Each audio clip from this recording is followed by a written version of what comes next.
ছেলে লাশ হয়ে প্রবাস থেকে দেশে ফিরেছে, আর মা ক্ষিপ্ত হয়ে সেই লাশের মধ্যে লাথি মেরেছে।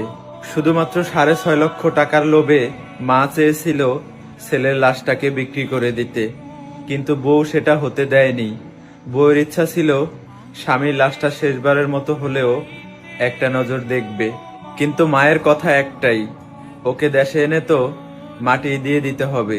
দেশে মাটি দিলেও সে মাটির তলে থাকবে, প্রবাসে মাটি দিলেও সে মাটির তলে থাকবে।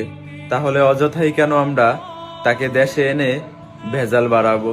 তাই মাকে যখন কফিল জিজ্ঞেস করলো এই লাশটা পাঠাইতে দেশে প্রায় 6.5 লক্ষ টাকার মতো লাগবে, আপনারা কি টাকা নিবেন নাকি লাশটা এই টাকা খরচ করে দেশে পাঠাবো?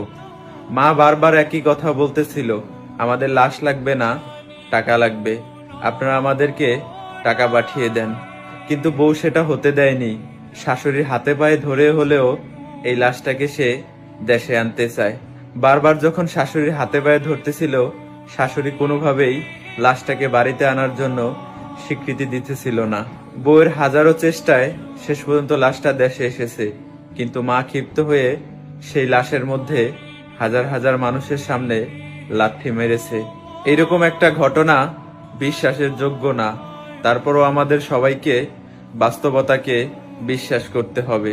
একটা মা হয়ে কিভাবে পারলো একজন প্রবাসী সন্তানের সাথে এরকম একটা ঘটনা ঘটাইতে? ছি, আপনি কি মা নাকি মা নামের কলঙ্ক?